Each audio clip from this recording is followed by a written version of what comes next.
have been absorbed the storyline for the man of God has reportedly thickened because several men escorts have reportedly confirmed that the bishop slept with multiple men at Diddy's parties.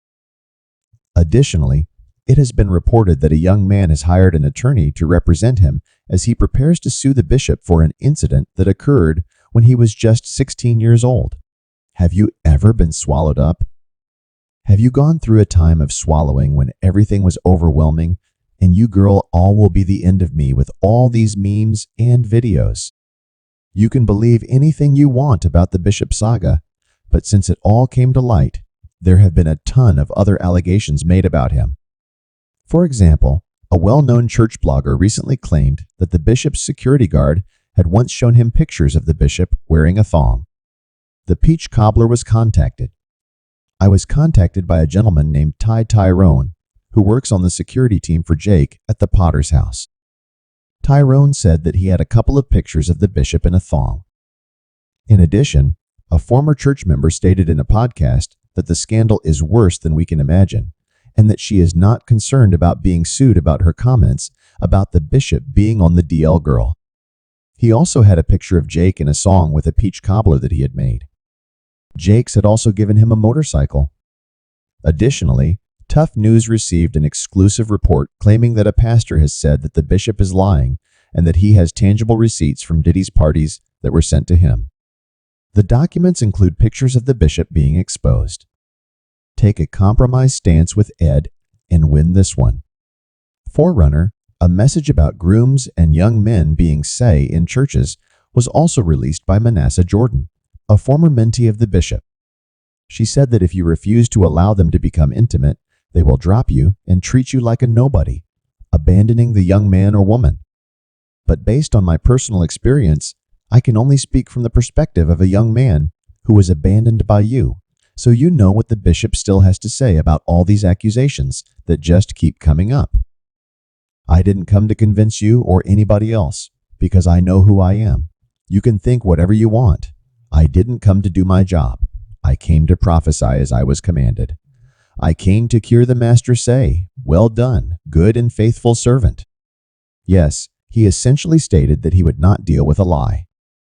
I apologize, but does what he said seem a little familiar? It seems like David was up against Goliath, but I have 5 rocks and haven't yet discovered one. Bishop Eddie Long said the same thing after he was accused of sexual assault by 2 men. One of the men was 15 when he met Eddie Long at one of Newbrier's satellite churches in Charlotte, and the other man was 14.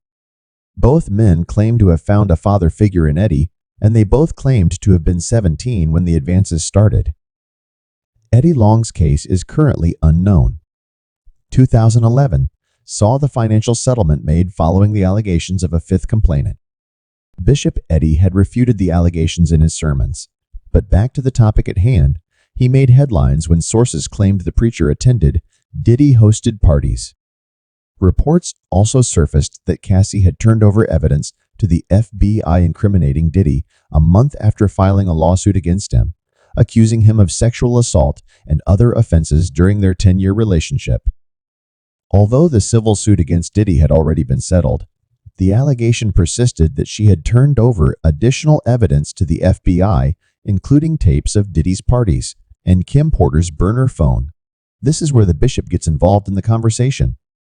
The allegations continued, claiming that there was an email that implicated Diddy's close friend who presided over Kim Porter's funeral. According to Cassie, the tapes she had turned in included receipts from a number of well-known individuals, including the man of the cloth who was accused of having multiple sexual relationships at the parties. Although the tapes were not posted on social media, we can't be positive that he was present at the freak-offs. Diddy has undoubtedly been close to the pastor, as evidenced by the fact that Diddy has been forthcoming in the allegations made against this man of the cloth. The church was relatively small when he was accused of assaying a young man in June 1983.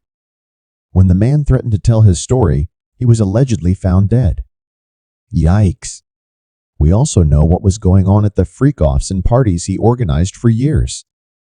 Based on rumors circulating, the bishop was also a participant, and Gene Deal, who was once very close to him, came out to say that he believes the pastor personally participated in everything that happened at the parties.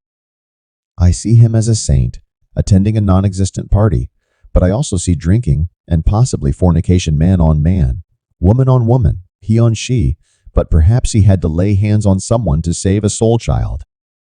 I can assure you that the hands-on behavior at the parties was not what occurs in churches, at least not in public. If there's one thing that really gets people to turn their backs on the bishop, it's the question of what he was doing there while the others were having a good time.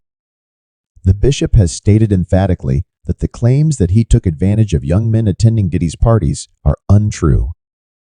Through a public relations representative, he has already refuted the accusation, calling the reports unsubstantiated and incorrect.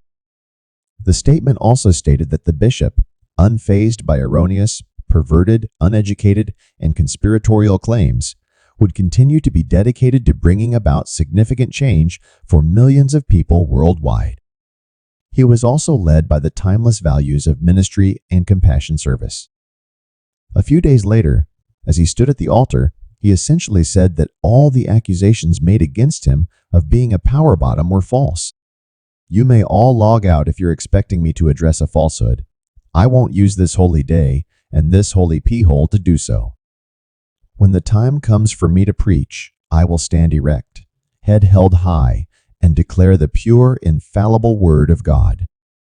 However, I'm not sure how long that will last, as reports have it that the 16-year-old whose family attended the bishop's megachurch in Dallas until 2015 and who claims the bishop forced acts upon him is prepared to come forward.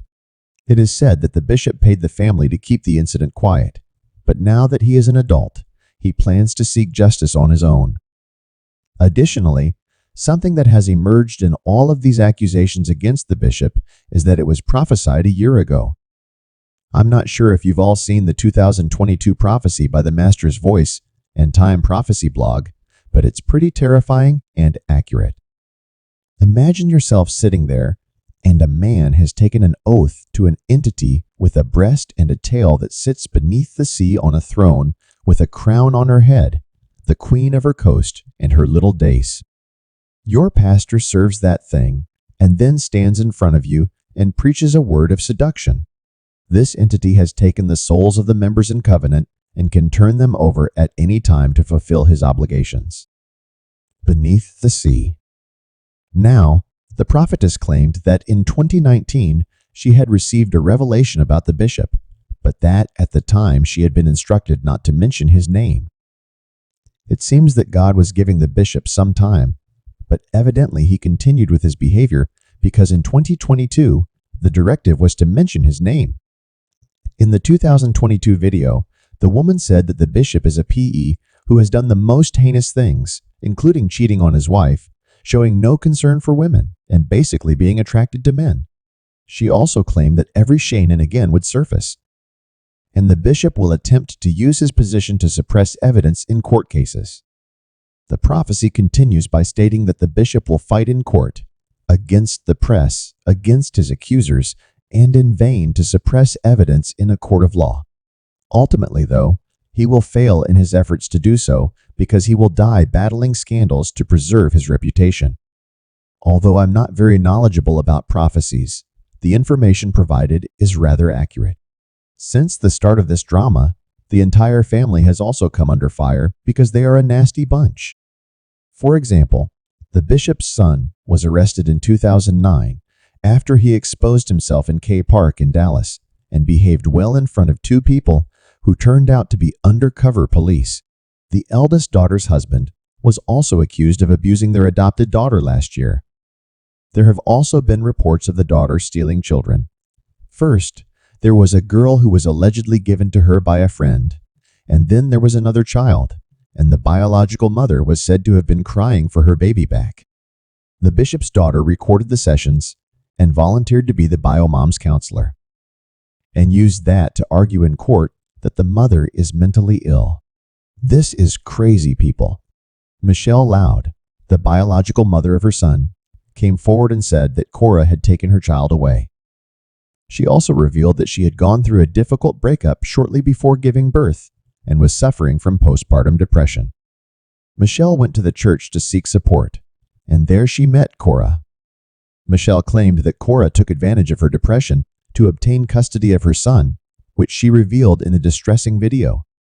Michelle also preyed on my vulnerability to the point where she had me in front of a MacBook recording, and asking me questions about it was counseling. However, it wasn't counseling because, a few years later, when I went to defend my son in court, Michelle claimed that she didn't have enough money to pay her lawyer. According to Cora's family, Cora paid for Michelle's legal representation as well as the judge's fees in order to obtain custody of her baby Jason. Because Judge Faith Johnson is a well-known member of the Potter's house, the bishop was aware of this, and he assisted his daughter in essentially kidnapping the girl. This makes the story even creepier. Since Cora allegedly had been collecting dolls for years and had given one of them the name Jason before robbing Michelle of her baby, it reads like a lifetime script coming to life that she had a husband suspected of sexual assault and a very wealthy father who bribed the family court judge. If you're wondering why the Shade Room never addressed any of this, it's because Cora and her family own the establishment. In addition, have you guys seen the Shade Room post about the bishop? They recently shared a clip in which the bishop reportedly addressed the false allegations. It's not looking good for the bishop or his family from where I'm sitting, but what are your thoughts? Do you think the man of the cloth has been eating his flock? What are your thoughts on him publicly hanging out with Diddy? I don't know, guys. You know what they say about apples not falling far from the tree. With the apparent fulfillment of the prophecy, put your ideas in the space provided for comments below.